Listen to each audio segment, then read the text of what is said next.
ketika kita merasa hati terluka, maka kita suka menjauhinya. Dia tidak mau untuk menemani temannya karena dia sakit hati. Kalau bisa menjauh. Kenapa? Yaitu tadi, kalau kita mempunyai sifat pendendam, maka cenderung menjauhkan kita dari orang-orang yang menyakitinya. Dia sudah tidak mau berteman kembali, dan itu tidak baik. Kemudian berikutnya tanda orang yang pendendam, dia menunggu kesempatan untuk membalas sakit hatinya. Nah ini anak-anak, kapan ya saya punya kesempatan ingin balas membalasnya? Itu yang nggak baik. Makanya kejelekan itu jangan dibalas dengan kejelekan serupa, ya. Jadi usahakan, ya, kita berusaha melihat sesuatu dengan kacamata kebaikan, biar enggak suudzon terus, harus tetap berbaik sangka. Jangan sampai ketika ada kesempatan baru kemudian kita mau membalasnya, karena hatinya gak lego ketika kita disakiti. Ya gak boleh anak-anak. Makanya tanda orang pendendam itu dia senantiasa menunggu momen yang tepat untuk membalas. Kemudian apalagi tanda orang yang pendendam? Sulit memaafkan kesalahan. Seolah-olah kita tidak mau membuka pintu maaf, padahal Allah saja Maha pemaaf. Masa kita hambanya tidak mau menerima maaf?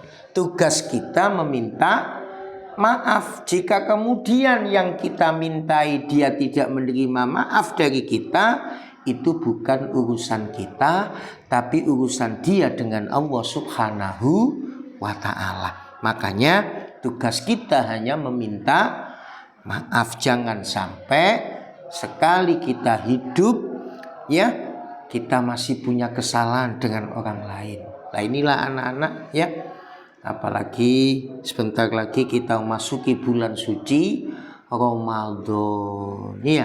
Kesempatan bagi kita sebelum memasuki bulan suci Ramadan, berusahalah untuk senantiasa saling memaafkan, terutama anak kepada orang tua kita. Minta maaflah, minta ridhonya, ya, biar kita diberi kesehatan oleh Allah, kekuatan, kesehatan, sehingga bisa kita menjalankan puasa selama di bulan suci Ramadan. Gak cukup hanya puasa, ya, yang sunnah-sunnah, apalagi anak-anak ibadah sholat taraweh.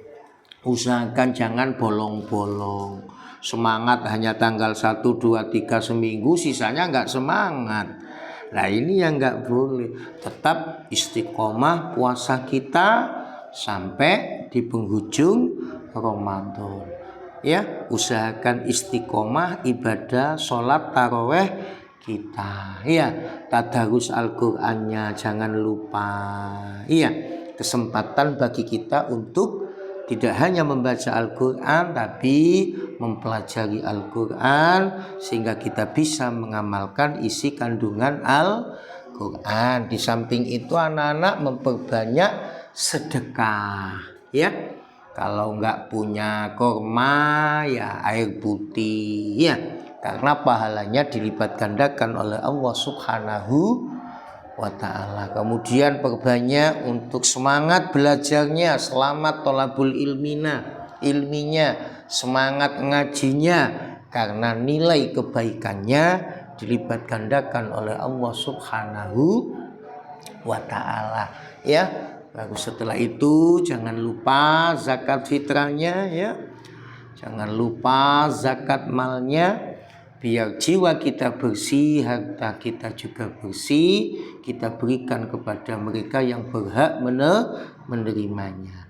Ya, setelah itu, ya, sambil menyongsong datangnya bulan suci Ramadan yang tinggal beberapa hari lagi, kita senantiasa harus berdoa kepada Allah Subhanahu wa ta'ala. Ya, Allahumma adkhilna alaina bil amni bis salamati minal asqam wal farohi minal asol, ya, wa raddina bil yasiri minan naum. Ya Allah, di bulan Sya'ban ini kami senantiasa memohon kepadamu, ya Allah, pertemukan kami, masukkan kami di bulan suci Ramadan dalam keadaan selamat dari segala macam penyakit. Biar nggak sakit, biar kita siap menjalankan paket selama di bulan suci Ramadan.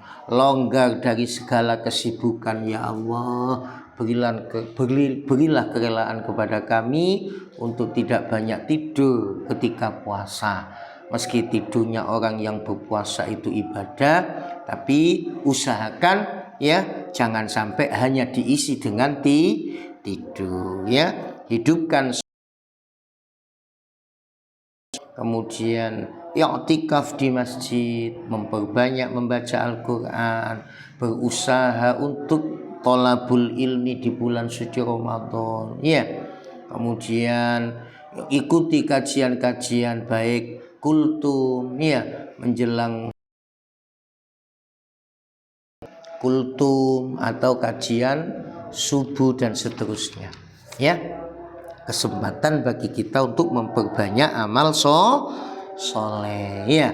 Allahumma, ya, salimna Ramadan, ya, wasallim Ramadana lana waj'alhu lana mutaqabbala. Nah, ini anak-anak, makanya kita berusaha untuk menyambut bulan suci Ramadan, ya, dengan hati yang senang, hati yang lapang dada. Sambut Ramadan dengan semangat apa? Untuk sama-sama siap menjalankan paket amaliyah selama di bulan suci Ramadan. Anak-anakku semuanya, ya, dari kajian tadi, ya, semoga kita senantiasa selamat, dijauhkan dari sifat al-khiqtu. Wa mimma yadullu ala damil khiqtu,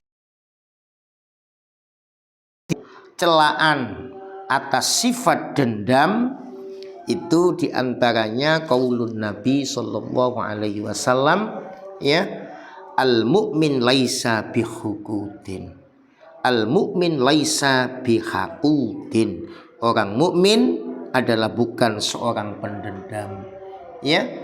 Jadi kalau kita merasa beriman, buang jauh-jauh sifat dendam, ya. Dengan cara apa agar kita bisa terhindar menghilangkan sifat dendam itu? Caranya sangat mudah, anak-anak.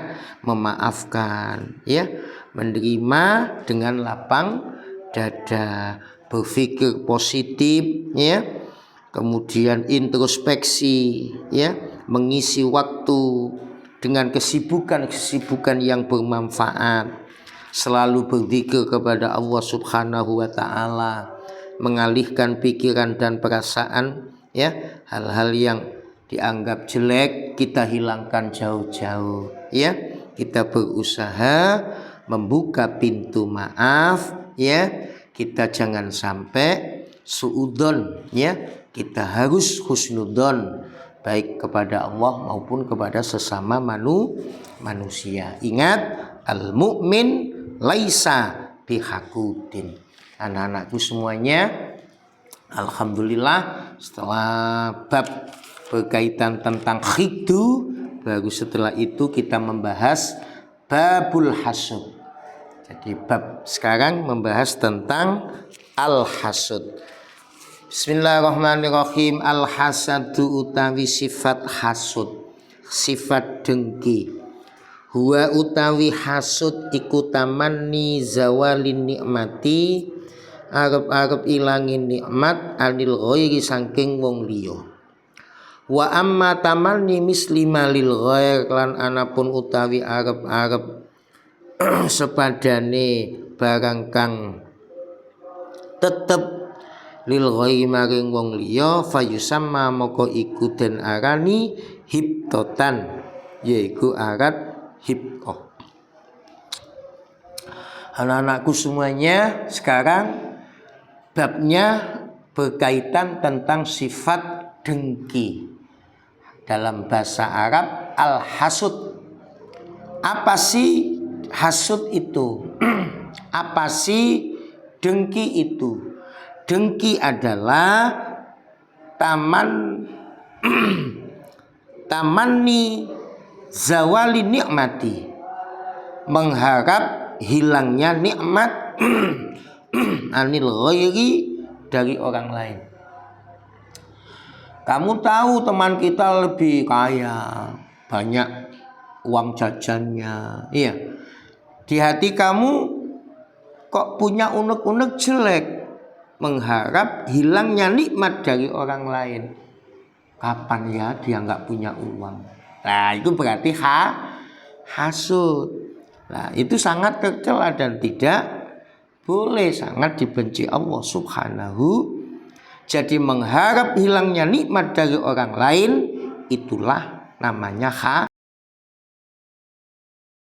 matamanni mislima lil ghairi. Adapun jika mengharap seperti yang dimiliki orang lain, tidak ada perasaan mengharap hilangnya nikmat dari orang lain, maka itu namanya bukan hasud, tapi fayusamma hibtotan. Namanya adalah hibto. Jadi perbedaannya, kalau hasud, kalau dengki adalah mengharap hilangnya nikmat dari orang lain, sementara wa amma tamanni mislima lil ghairi fayusamma hibto. Jika mengharap seperti yang dimiliki orang lain, maka hal itu dinamakan hibto. Walaisat bimadmumah, dan itu tidak tercela, bal hiya matlubah, bahkan dianjurkan. Kenapa? Li'annaha sababun liktisabil khisalil hamidah. Lan ora ono apa hibto iku bimadmumatin den paido, bal hiya bali utawi hibto iku matlubatun den subre. Li annaha krana stune hibto iku sababun dadi sebab liktisabil khisali maring nyupre pekerti alhamidati kang luhur.